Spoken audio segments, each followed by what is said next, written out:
Hi, good morning. It's Jim from the maverickstar Observatory. In this video, guys, we're going to talk about the powers that be that seem to be distracting the masses for some reason away from something. It could be to do with, a coming global food shortage, or an economic collapse or something else. It could even be directly related to the magnetic pole reversal. I'll leave it down to you to come to your conclusions on that, and if you want to share them, put them in the the comment section down there. I'm sure we'll all be interested on if we do a bit of brainstorming as to what is actually going on and why they want to distract people. Obviously there is a distraction taking place, and I can see from this end that it's working.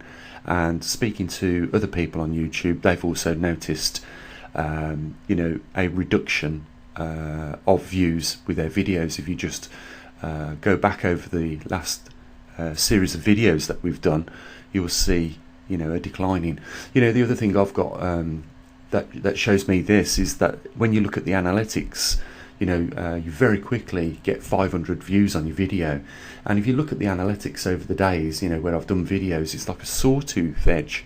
It goes up very quickly and down very quickly, and it's got to be down to the algorithms on YouTube, and it could only be the work of one organisation, Google, and we know that is run by the Western powers that be, all those that people that are in the power, that are running things.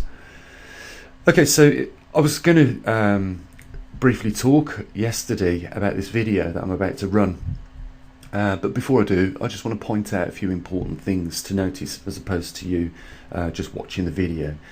You will see on the top left hand disc in the center the magnetic north pole, or the dipole. And you will see when the video runs, we're almost at the end of the video here, but you will see when the video runs, you will see how much it is actually migrating. The other thing to note on the lower disc center is over Canada region. Look at how much the magnetic intensity dissipates over that region, and at the same time look at how much the magnetic intensity over Russia is increasing. And obviously now we know why the pole began to migrate in the first place, and that was simply because whatever was going on underneath our feet deep in the core was changing the field strength from one side of the northern hemisphere of our planet to the other, and in doing that it reduced the field strength over Canada and increased it over Russia. And what that did was allow the dipole to migrate towards Russia. We know it's on its way there, and a little bit later on in this video we'll try and get an estimate as to how fast and when it is going to at least reach the 40-degree mark, and that is where it leaves the strong field lines and moves into the weak field lines.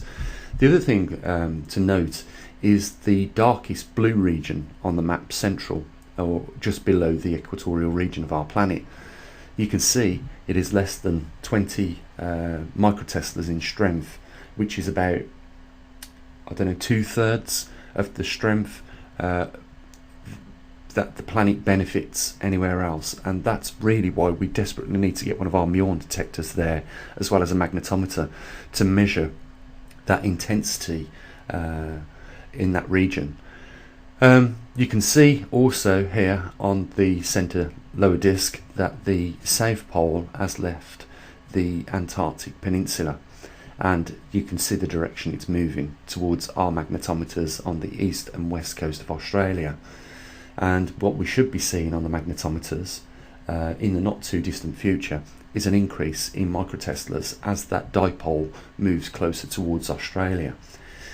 We are speculating here, and we can monitor to see if our speculations are correct, that when it does pass the 40-degree mark, it is going to head for the epicenter, the North Pole, towards that high intensity region in central Russia. It is at that point that we will start to, I believe, see things really start to pick up. And from that point on, we could be not too far away from the reversal. on a scale of time, could be less than 10 years, I believe, based on the rate that which Canada is losing its high intensity, and the rate of the migration taking place once it gets past the 40-degree mark. I had an email from Kendall. He believes that our magnetometer that we've sent out to Canada is at border services at the moment.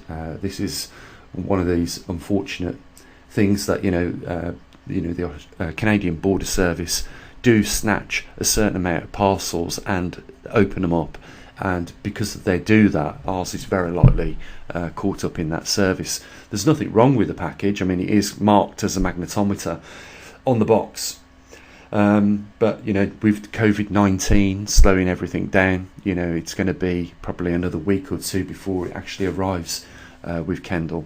And from that point on, we can begin the test run of the magnetometer and then get it set up, ready to do a 4 months reading. And then from that point on, we'll add it to the website like we do all the other data that we get from around the world. So, in a nutshell, guys, that is it. I'm going to run the video now so you can see. So, like I said, I'm running the video now. A couple of things to point out is you'll see the intensity over Canada dropping off. And you really do see how much it's dropped off when it gets to the end of the video and goes back into the replay. You'll see the quick change. You can see also the intensity over Russia increasing, and obviously that's why we are getting a reversal take place.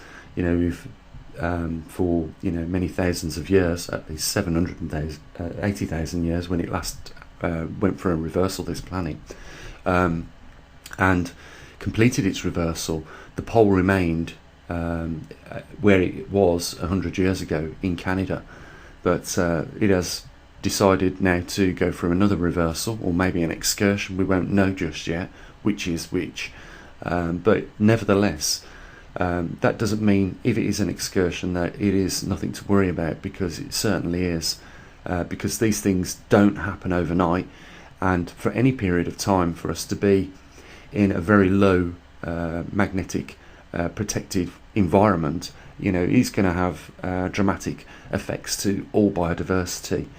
And if we hadn't got enough to worry about with just the climate changes and trying to feed the 7 billion people on this planet with the changing seasons, it is affecting everybody across the range already. If farmers can't get the crops out of the ground because the ground's not suitable, then that's a loss of crops. If they can't get the crops in the ground, again, same thing, a loss of crops. And they're just the same as everybody else these days. They take loans out for the crops, they take insurance out. If they keep claiming on the insurance, the insurance companies are going to say, we're not going to insure you, or they're going to put the premium of the insurance up so high that it's unaffordable for the farmer. And it makes then life even more difficult for the farmer, because then he really is playing a game of gambling with his livelihood. If he doesn't meet his repayments on his loans that he's had for the equipment, then he's going to go out of business. The loans are going to foreclose on him, and he's going to lose his business. And this is happening to hundreds of farmers every single day. In the poorer countries, it leaves no other alternative, so it seems, but for these farmers to commit suicide. If you do a bit of research, you'll find that everything I've just said is absolutely spot on. We are in these times already where it is dramatically affecting people's livelihoods. And of course, when food becomes a premium, the prices go up, and it affects us all at the local supermarket. Not only that, we've already seen some products that we are accustomed to having and taking for granted on the shelves not appear there. And on top of that, we've got this problem with COVID-19. Regardless of whether it is a fake, it's nothing to worry about. It is having an effect, and people are losing their jobs as a result of it. Again, equally putting more pressure on the system that is already at breaking point.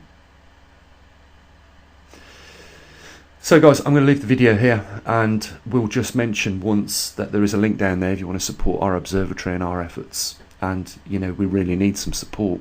We're starting to see, like we are, the views drop off, the funding drop off, and that is going to bring us to a grinding halt. And you know, I don't want to do that. Even though we got off to a good start this year with the muon detectors being completed and now starting to get them out into the field, you know, we still have a long way to go.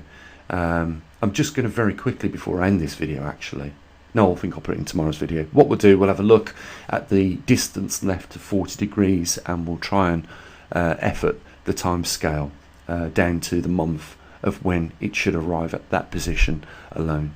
So yeah, guys, there's a link down there if you want to help support us, or if you want to become one of our patrons. You know, again, links there. But more than anything, it's important that we get support, and you know, the work here doesn't stop, because we are one of the probably only channels on YouTube that don't just talk about these topics. We've got equipment now globally out there in the field collecting the data on this, and we're probably leading you know, the research on geomagnetics and getting that information out more than bigger organisations, and you know who they are. I don't need to mention them. So you know, I would be very grateful, and so would have a lot of our other subscribers, if we could do something more about raising the money for the channel. Okay guys, I'll leave it here. You have an amazing day. I'll catch up with you again hopefully tomorrow, and as always, bye for now.